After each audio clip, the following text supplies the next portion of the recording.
Good morning, Dr. Jason W. Morrison, theologist, New South Wales, Australia. I hope you're all well. I found this story the other day. I do have to apologise. I just haven't been able to get to the computer to share it, but it is a breaker. This is a headliner.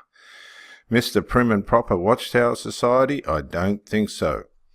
The Watchtower sign was illegal. I'm going to say that again. After all those years, the Watchtower sign was illegal. Now, it may seem like a minor thing, but if you think about what they shun people over and the way they behave when people aren't living a holy life, this organisation had a sign, an evil cult advertising sign, that was illegal. The building department says, legal fight begins over former Jehovah Witness Brooklyn Heights HQ sign by Laurie Krogan, Brooklyn Daily Eagle. Now, the famous Watchtower sign was illegal for its entire half-century existence. Now, if that doesn't smack you in the gob, and you stop and you go, the whole time that sign was there, it was illegal. The whole thing was wrong. Now, the squib sign that originally stood in its place was illegal too. That the city's buildings department's stunning assertion and its rationale for why it denied the owner of the former Jehovah Witnesses headquarters in Brooklyn Heights permission to replace the Watchtower sign atop the 30 Columbia Heights building. The property owner, Columbia Heights Associated, is appealing the city's agency's decision. Okay? The lawyers for the landlord and the building department duked it out at the City Board of Standards and Appeals hearing Tuesday night at Spectre Hall in Lower Manhattan. There's the sign. It was illegal the whole time. Lawyers for the landlord and the building department duked it out, as I just said. Now, as a consequence of this legal battle, the void in Brooklyn foreshore scenery that was created by the Watchtower sign removal will remain for at least 3 more months. The next Board of Standards and Appeal hearing concerning this issue won't take place until October the 23rd. And there's that wretched sign, that wicked, horrible, and I'm going to save it, Watchtower sign, because I'll use it for the thumbnail. Now, this is a 2007 photo, provides an up-close look at the now-departed Watchtower sign from the rooftop bar at One Hotel Brooklyn Bridge, Eagle File photo by Lauren Kogan. Now, the iconic presence on the Brooklyn skyline. The red electric Watchtower sign had been an iconic presence on the Brooklyn skyline. Attorney David Konoski of Fried, Frank Harris, Shiver and Jacobson LLP said during his testimony on behalf of Columbia Heights Associates. Workers removed the sign, it's 15-foot tall letters, in December and left standing a flashing electric sign that shows the time and temperature. The Watchtower sign would be visible from Brooklyn Bridge Park, the Brooklyn Bridge and Lower Manhattan. The Jehovah Witnesses installed it in 1970. That sign has been illegal since 1970. Now, I'd like a please explain. The Watchtower is not an ignorant organisation. The year after buying the 25 to 30 Columbia Heights from E.R. Squibb & Sons, the Watchtower sign replaced the Squibb sign the pharmaceutical company had installed in 1961. Now, obviously they've put the sign up and they haven't gone to the building department to ask if it could be there. They've just presumed that it was going to be okay, I'd say. The golden hued, partly blue buildings are former Jehovah Witnesses headquarters where the Watchtower sign was removed. Now, did Squibb get a permit to install its sign? The key argument by Timothy McKern, the building department's assistant general counsel, is that there's no evidence Squibb obtained a permit to install its rooftop sign. To counter the argument, Kanovsky testified that the agency acknowledges the availability of old building department records is limited. Nevertheless, his team managed to find a 1961 building department ledger with a notation about an application to put a roof sign on top of 30 Columbia Heights. The established cost of erecting the sign was $20,000 back then. A building department's employee's signature of approval appears in the ledger notation. Karnavosky's team also found other documentation suggesting Squid got a permit for the sign construction. Concerning the current situation with the iconic Watchtower sign, McKern said in his testimony that putting new sign letters on framework that was left at top 30 Columbia Heights would constitute a structural alteration, and that's not permissible, he asserted. Karnavosky countered that an engineer study determined the framework is a complete and viable structure and the sign letters are not structural elements. Now there's the building without the sign. Now they sold this building for $340 million. Jehovah Witnesses moved upstate after headquarters sale. Columbia Heights Associates bought the 5-building Watchtower headquarters complex for $340 million in 2016.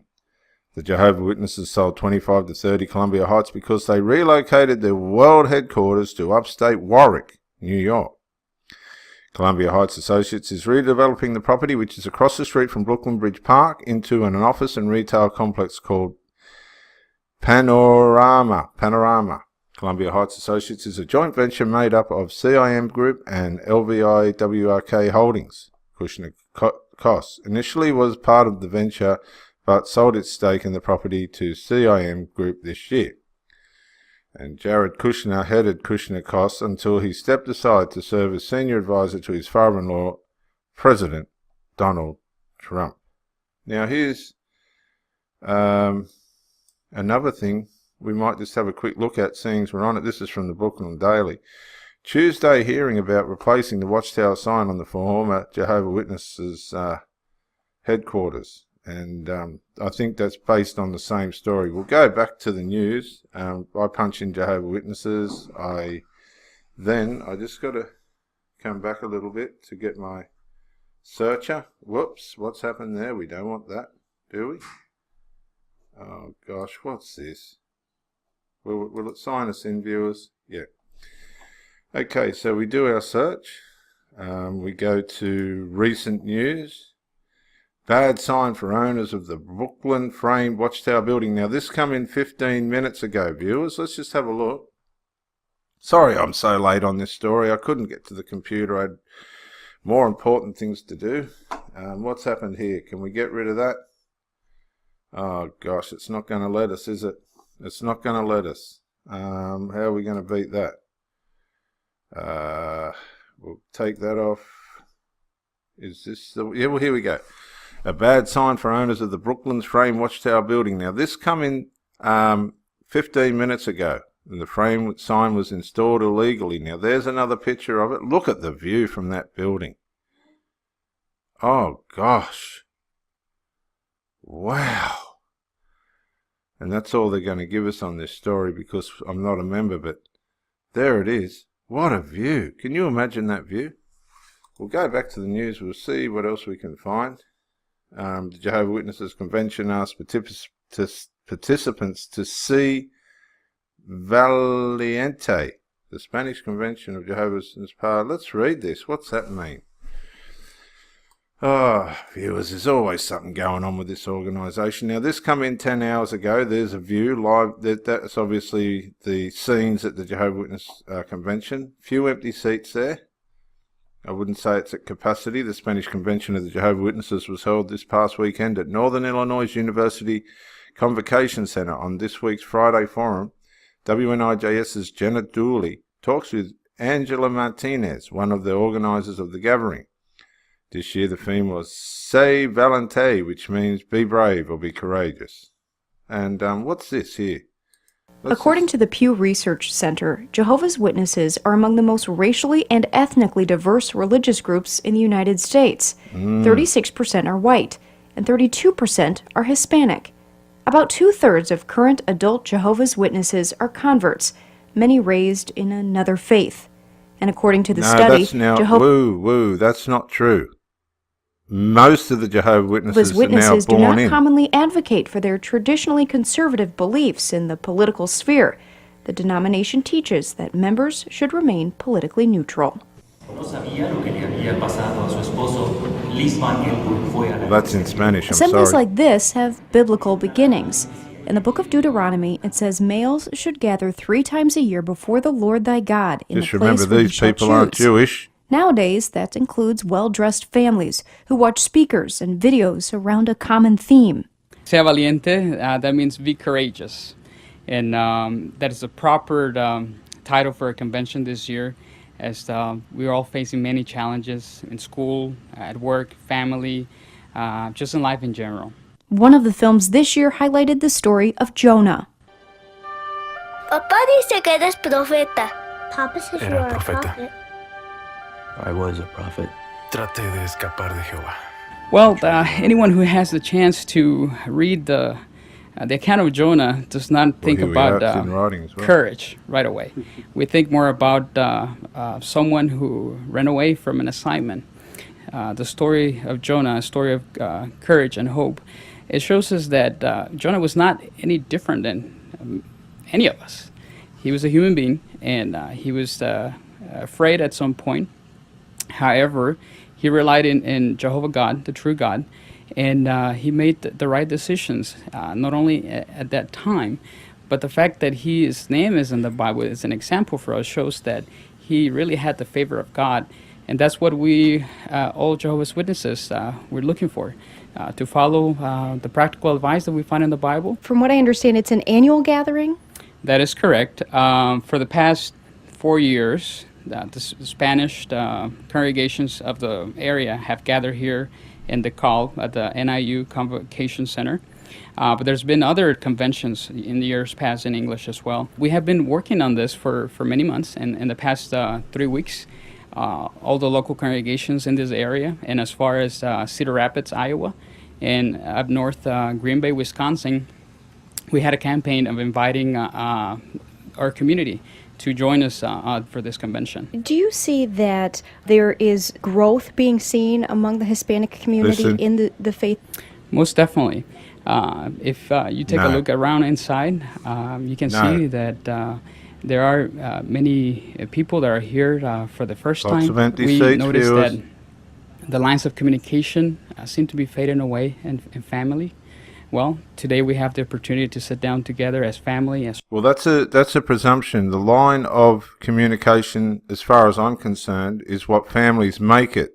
He's presuming that it's automatically just not there. friends, to listen to what the Bible has to say.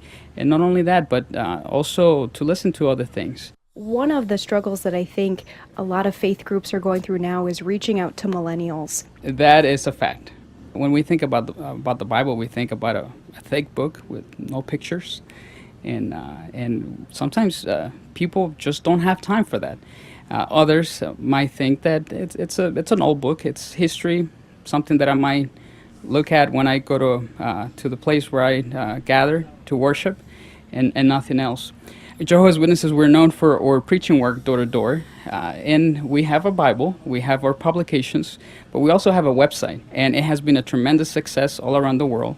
One of the things that makes this site unique is that it's available in hundreds and hundreds and hundreds of languages. And you mentioned door to door. Has that changed at all? I mean, is that face-to-face Yes, it has. interaction, is that become more difficult at all in the digital world? Or do you find that people are more willing to invite someone in and have a conversation about faith? The reason why we continue to go door to door is because we are following Jesus' example courageously. That's what he did. He went from town to town, village to village, home to home, preaching the good news of the kingdom. So we imitate that.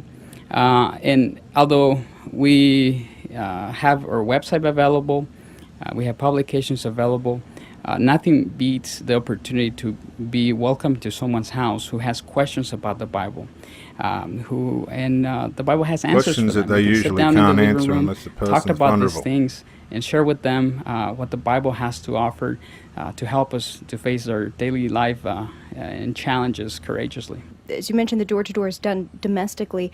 Global efforts to spread the word. Well, Jenna, if you find yourself next week in Ecuador, China, Singapore, and Africa, I can guarantee you will find one of Jehovah's Witnesses. We are very active. We can't are find a 'em in the worldwide waterfront anymore. brotherhood. In fact, if tomorrow I go visit Argentina, I will find my brothers there too, and I can make arrangements and be out preaching door to door tomorrow. Is there any portrayal or stereotype that you think is just not accurate, that people should know differently? People sometimes have an idea of who Jehovah's Witnesses I are. want to play that again, Not folks. accurate, that people should know, that you think is just not accurate, that people should know differently. Hang on. Argentina. I will Just find bear with me. my brothers Listen there to too, this and I question can make coming up. arrangements and be out preaching door to door tomorrow. Is there any portrayal or stereotype that you think is just not accurate, that people should know differently? People sometimes have an idea of who Jehovah's Witnesses are. We have a very good idea. Some have not had the opportunity to meet one of us. We don't isolate ourselves from Oh, yes, you anyone. do. Our children attend public school. We work with in different places. We're part of the community. We do our very, very best to follow Bible principles, to be good citizens, good members of the community. We know that he lied. They don't want to be a part of the community. They're an isolated, exclusive group. That was a good little story, wasn't it, viewers? What else can we find in the news today? Local church to attend Regional Jehovah Witness Convention. The 2018 Jehovah Witnesses Regional Convention will be held later this month at Cook Convention Centre in Memphis with representatives from Kingdom Halls, etc. They have some conventions, you know. This is where they're getting their money from. Here's one on healing body and spirit at UMN Hospital. According to the department, has access to rabbis, Muslims, clerics and clergy representing Wiccans, Mormons, Jehovah's Witnesses and other faiths. Is not overly interested in that. Greater danger than a division of the German army. Bible students and anti-war sentiment in World War I America. Now here's a fellow, Lou Dobbs. Are you in favour of mandatory recitation of the Pledge of Allegiance? If it was a significant court victory won by the Jehovah's Witnesses, whose religion forbade them from saluting or pledging to symbols, including symbols of political institutions. Why would they want to do that, these grubs? What's wrong with these people? Now let's see. Do you think receiving taxpayers' money should... No, I don't know. That's not going to help us. So sorry about that. What else have we got? We've got the story on the arson attempt. Comfort and practical help for those who are sick. In response to those needs, Jehovah's Witnesses provide spiritual comfort and practical help to fellow witnesses. Now, if you don't suit their organisation, you're gone.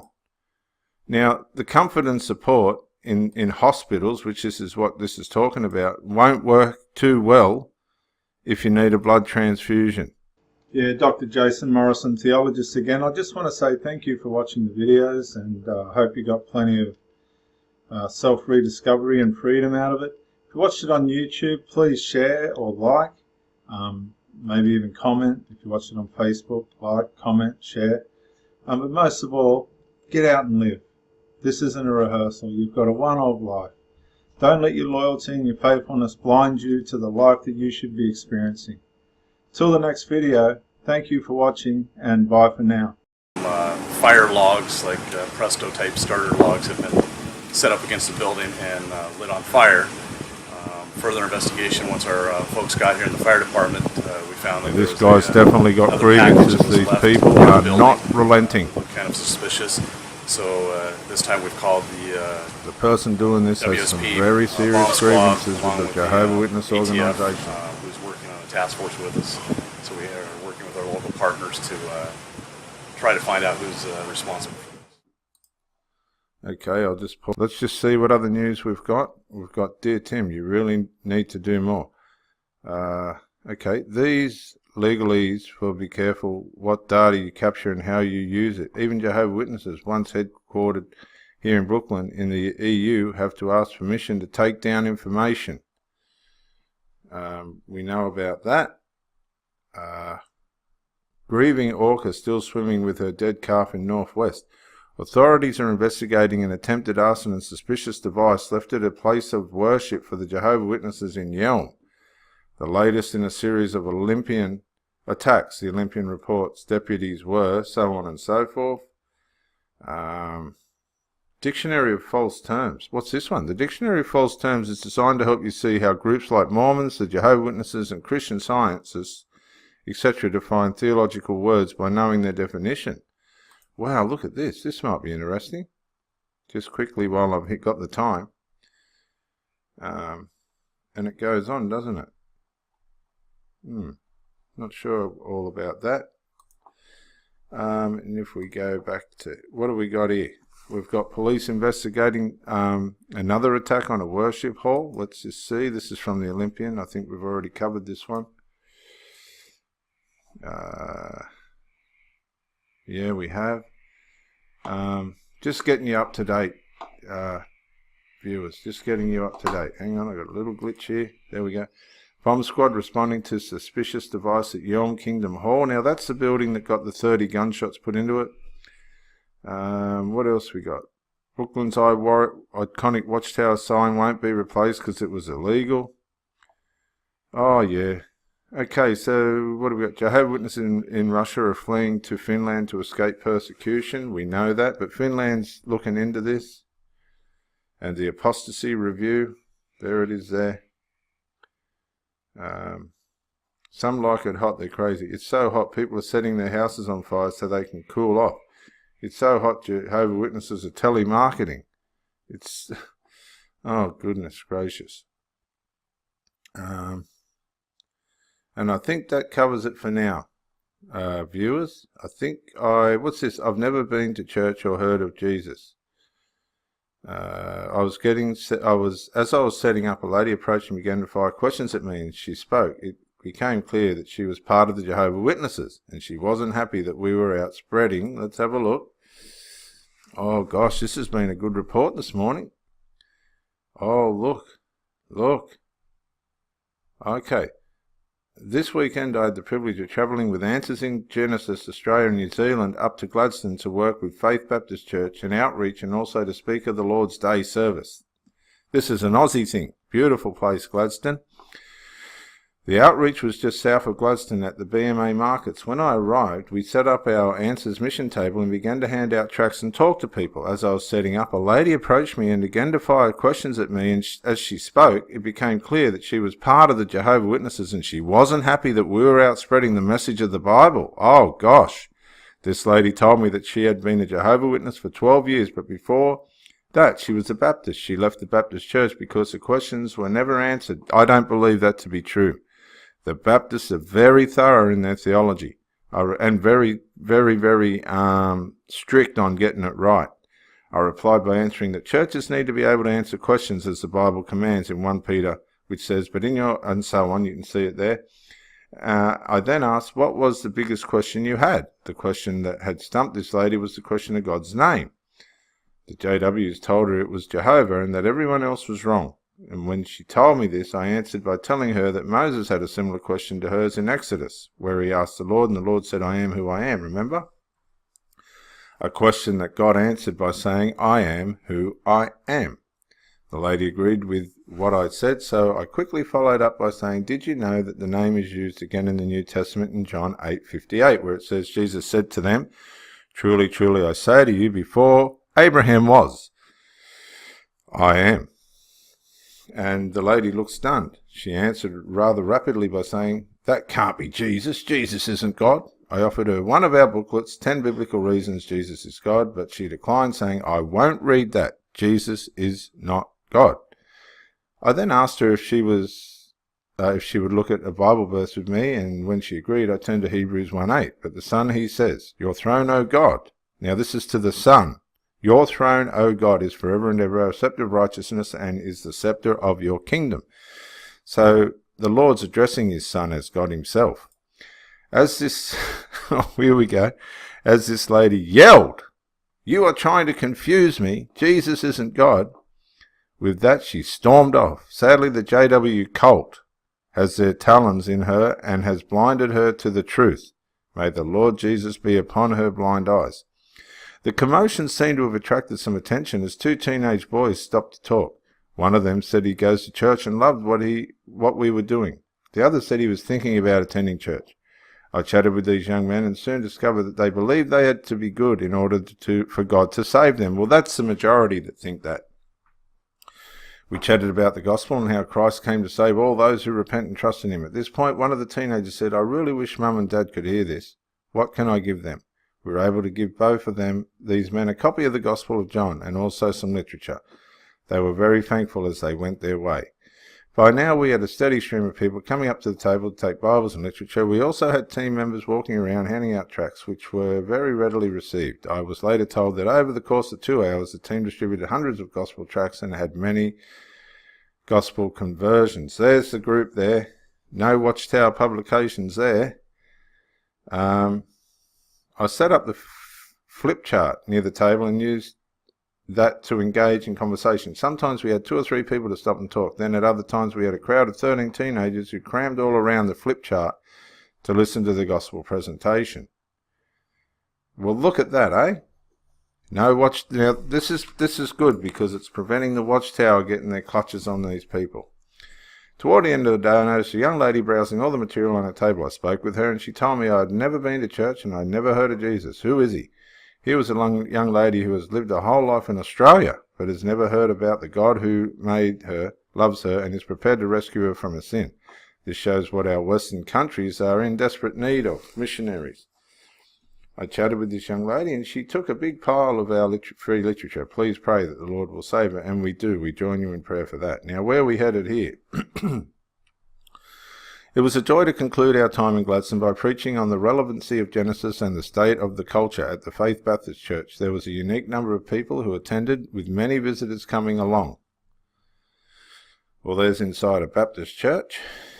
And in closing, after the message, a young lady approached me to share how she came from a non-Christian background, but after spending months reading the Answers in Genesis website, she was converted. A particular highlight for me was that a very friendly atheist attended. He had listened to some of my sermons online and watched videos. He was one of the nicest chaps I've ever met. He disagreed with what I said, but he was very open to reading and learning more. Please pray that the Father would draw him to the Son. Good article. Wow. There's the Apostasy film review. That was 3 days ago. Mind-bending legacy. The legacy Get Out. The 2 films about the Jehovah Witnesses ride in one summer tells us more than anything this season about the fact that brainwashing is on people's brains, even those nearest, dearest. We better read this.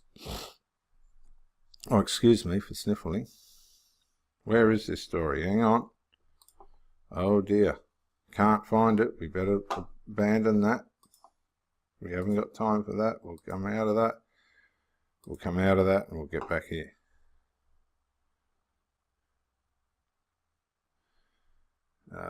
And I think that'll wrap us up. This is Dr. Jason W. Morrison, Theologist, New South Wales, Australia, with the latest news on the Jehovah Witnesses. The Watchtower sign was illegal all along. Oh my gosh. Bye for now. Yeah, Dr. Jason Morrison, Theologist again. I just want to say thank you for watching the videos, and I hope you got plenty of self-rediscovery and freedom out of it. If you watched it on YouTube, please share or like. Maybe even comment. If you watch it on Facebook, like, comment, share. But most of all, get out and live. This isn't a rehearsal. You've got a one-off life. Don't let your loyalty and your faithfulness blind you to the life that you should be experiencing. Till the next video, thank you for watching and bye for now.